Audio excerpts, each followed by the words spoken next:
termos de estratégia mesmo, né? De ações.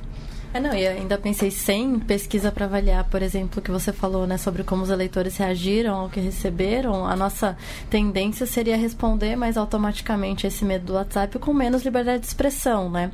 Que é como, bem ou mal, muitas reações têm sido, né? Então, se tem conteúdo negativo, melhor, né? Evitar, tirar...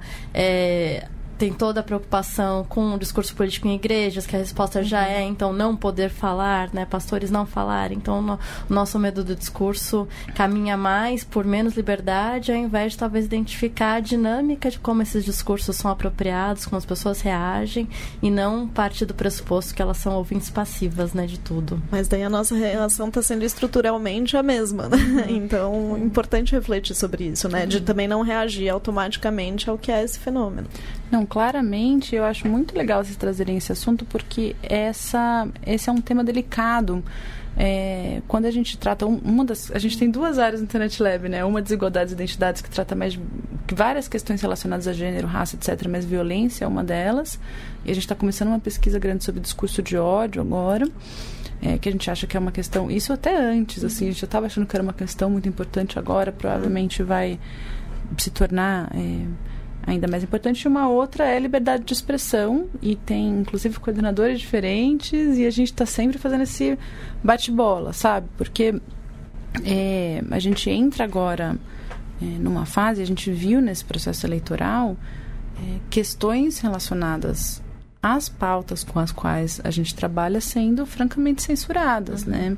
Hoje foi compartilhado bastante nas redes sociais um meme, né, um card de uma deputada pedindo para hoje, na segunda-feira, as pessoas filmarem professores fazendo discursos anti-Bolsonaro nas salas de aula, etc. A gente viu algumas universidades sofrendo alguns processos de censura durante o processo eleitoral, etc. E tem sempre um equilíbrio delicado, né, entre esses direitos todos. E às vezes, quando você está trabalhando com um só, é complexo, é muito fácil, né, a gente dar uma escorregada para algum lado. E uma política que é uma política ampla, né, pensando em todos os conteúdos de uma forma geral, que seja prejudicial à liberdade de expressão, vai afetar lados diferentes, momentos políticos diferentes. Né? E essa é uma questão com a qual talvez a gente tenha que começar a lidar mais concretamente, né? Não temos muita clareza ainda de como que as coisas vão se desenvolver, mas é possível que haja perseguição a alguns tipos de discurso, né? E quando a gente fala perseguição, elas podem vir de muitos lugares, né? Ela pode ser institucional, ela pode ser não institucional.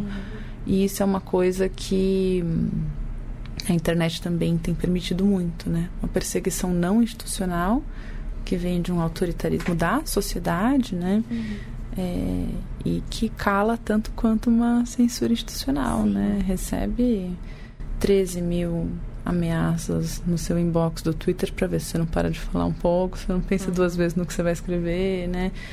Isso, enfim, claro, falando de uma perspectiva de que eu não acho que liberdade de expressão é absoluta. É óbvio que as pessoas podem escrever tudo, mas a gente está falando de ataques por tratar de pautas, né? Por divulgar matérias, investigações, etc., que vão contra determinados interesses, né? Então, eu acho que a gente tem um momento falando desses paradoxos todos da internet, de como alguns ativismos se construíram muito com base na internet. Tem todo um diagnóstico, né, de como teve uma diminuição de financiamento para organizações da sociedade civil a partir da década de 90, que tratavam de feminismo, de como a internet foi um espaço importante para rearticulação, para se refazerem discursos, pensando na internet como tendo esse espaço diferente, dando esse espaço diferente para esses discursos. Acho que a gente vai ter que ficar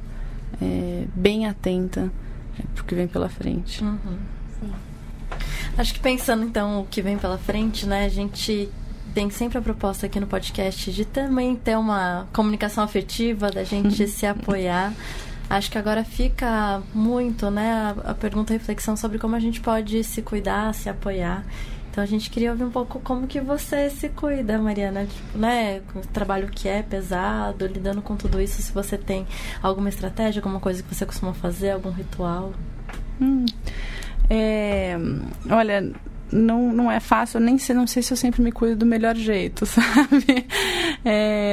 A gente sabe, né, que trabalhar com esses temas pesados pegam na gente pessoalmente, muitas vezes, né?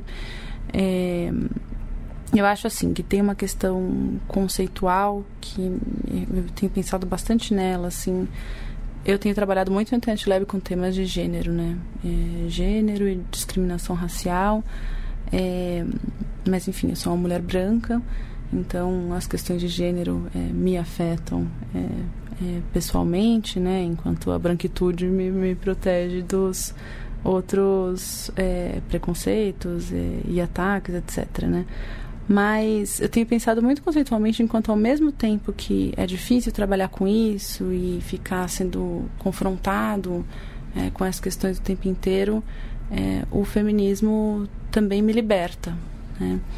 E acho que pensar nisso me ajuda muito, assim, o quanto eu me sinto mais livre, com mais oportunidades, mais consciente das coisas que estão acontecendo à minha volta, apesar do sofrimento, né? E aí, fora isso, eu acho que manter espaços de afeto entre mulheres tem sido muito importante, espaços de autocuidado, de segurança, confiança, e dos maiores aos menores, sabe? Desde uma rede que nem tem essa finalidade, eu sou parte da rede feminista de juristas também, a finalidade é atender pessoas vítimas de violência, né? Mas acaba sendo um grupo de WhatsApp com 250 pessoas em que tem muito acolhimento, muita discussão, muito reconhecimento, né? Das dificuldades. Então, desde esses grupos maiores até grupos menores de cuidado tem sido muito, muito importantes. Eu acho que vão ser cada vez mais importantes, né? Eu estava lendo algumas recomendações de como viver essa passagem, né? Que acho que vai ser difícil. A gente ainda não tem muita clareza de quanto, e acho que uma delas é valorizar esses espaços um pouco menores, né? De afeto e autocuidado. Acho que isso tem sido muito forte.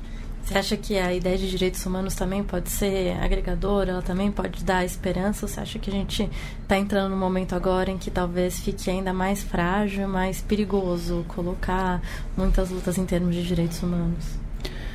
Olha, eu realmente ainda não tenho clareza de como vai ficar o campo para nossa atuação. Isso é uma coisa que eu fiquei pensando muito ontem à noite, né? Eu acho que, assim, resistiremos, não somos poucos, né? Vamos não só resistir, como acho que se repensar com muita humildade também. Acho que uma das coisas mais importantes desse processo é pensar por que direitos humanos viraram primeiro, né? Uma pauta que é tão mal entendida pelas pessoas, né? Por que um discurso que eu acho que é francamente incorreto sobre direitos humanos tem colado muito mais do que outros discursos? Eu acho que a gente tem que pensar nisso realmente com muita humildade, em onde que a gente, enquanto defensores de direitos humanos, falhou, mas também ouvir as pessoas, né? Ouvir as angústias das pessoas, enfim, realmente aprender e ampliar, né? Diálogo. Acho que a gente não pode partir do pressuposto de que a gente tem um país amplamente dividido entre defensores de direitos humanos e não defensores de direitos humanos, né? Acho que tem entre os eleitores do Jair Bolsonaro, acho que vai ter as pessoas que são francamente contra as coisas que a gente defende, mas muitas pessoas que votaram por outros motivos e ou não conhecem ou acham que não é tão importante isso para uma votação, isso para se decidir um presidente, né? Isso são questões que a gente tem que pensar. Agora, a gente vai ter que avaliar se vai se tornar perigoso pessoalmente, para as pessoas próximas da gente, principalmente para as pessoas que têm menos privilégios que a gente, né, em trabalhar com essas pautas. E aí eu acho que aí a conversa é outra, né? E é muito importante falar em espaços de autocuidado, acho que afetivo, psicológico, tudo, mas já tem muitos grupos, muitas reuniões se formando para falar de segurança digital, as nossas comunicações, o como a gente não estava pensando nisso tanto, né, até agora. É uma coisa que todo mundo fala, temos que pensar, mas essa semana já várias reuniões foram marcadas, né? Chegou o momento de não dar mais para não pensar. Não dá mais para não pensar, porque tem falas no sentido de uma perseguição, né? Vou acabar com tudo ativismo, né? Pelo candidato que ganhou a presidência, que vai ser presidente a partir de janeiro. Vamos acabar com tudo ativismo, vamos varrer as pessoas da face da terra. É difícil de saber o quanto, o quanto é hiperbólico, 2, o quanto é possível, né? O quanto ele conseguirá fazer, mas acho que a gente tem que... Há uma promessa, né? Temos que estar atentos e atentas. Então, acho que, enfim, é um momento para falar de direitos humanos mais do que nunca, na verdade, no sentido de pensar, achar novas narrativas, novas formas de diálogo, novas formas de chegar nas pessoas realmente, ouvir as pessoas, com o limite de quanto isso significar uma ameaça para a integridade física e psicológica, que daí eu acho que as estratégias começam a talvez ser outras, né? Não tanto falar publicamente, enfim, a se ver, a se pensar. Vamos para o encerramento, gente? Sim, vamos sim.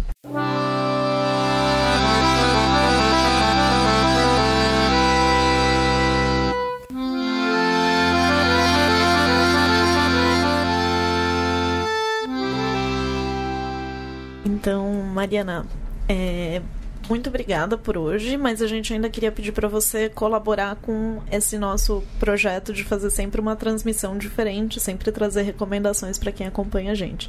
Então, talvez você tenha alguma recomendação especial aí do coração, importante para esse momento, pode ser qualquer tipo de ideia que te apareça para fazer. Então, faz agora a sua transmissão. Tá, minha transmissão. Eu mencionei, né, durante a minha fala, a revista Sur, acho que tá um dossiê muito legal sobre temas de internet, tem pessoas diferentes de vários lugares do mundo falando desde questões mais relacionadas a eleições mesmo, bolhas de comunicação, etc., até questões mais específicas, como o nosso texto mesmo, que falava mais de feminismo, textos que falam mais de neutralidade da rede. E eu acho que está cobrindo muitos temas de um jeito legal, assim, com textos curtos, tá todinho em português, ela tem em espanhol e em inglês também. Então essa é uma recomendação que eu queria fazer. Mas eu fiquei pensando, né, no que eu ia falar, que livro, o que me tocou recentemente. Eu acho que o último livro que me tocou, foi muito difícil de ler, na verdade, mas que eu acho muito importante, foi o Conto da Aya, da Margaret Atwood, né, que virou uma série. Eu não assisti a série, eu quis ler o livro antes, porque eu achei que depois, se eu assistisse a série, depois eu não ia ler o livro. E me tocou muito porque, para mim, é um livro sobre violação de direitos, né? É um livro sobre eliminação de direitos, na verdade, por meio de uma moralização muito grande do discurso, etc. Não sei se as ouvintes estão familiarizados com a história, mas é basicamente um futuro distópico em que... Um futuro que, na verdade, agora seria o presente, né? Porque foi escrito nos anos 80. Em que as pessoas são colocadas em diferentes categorias, e as mulheres principalmente, né, são separadas entre as mulheres reprodutoras, as mulheres que são as esposas, as mulheres que são as desgraçadas, etc. Mas eu acho que o que mais me pegou nesse livro, foi muito difícil de ler nessa fase, foi que ele trabalha muito sutilmente como esses direitos dessas pessoas foram sendo eliminados gradativamente, e como isso acabou sendo aceito porque não veio de uma vez. As pessoas, não foi uma situação que se impôs imediatamente na vida daquelas pessoas, mas foi aparecendo devagar. E aí teve protesto aqui, teve protesto ali, mas as pessoas iam tomando tanto na cabeça que não conseguiam reagir propriamente ao todo, né? E aí, enfim, acho que isso é uma coisa importante para a gente pensar.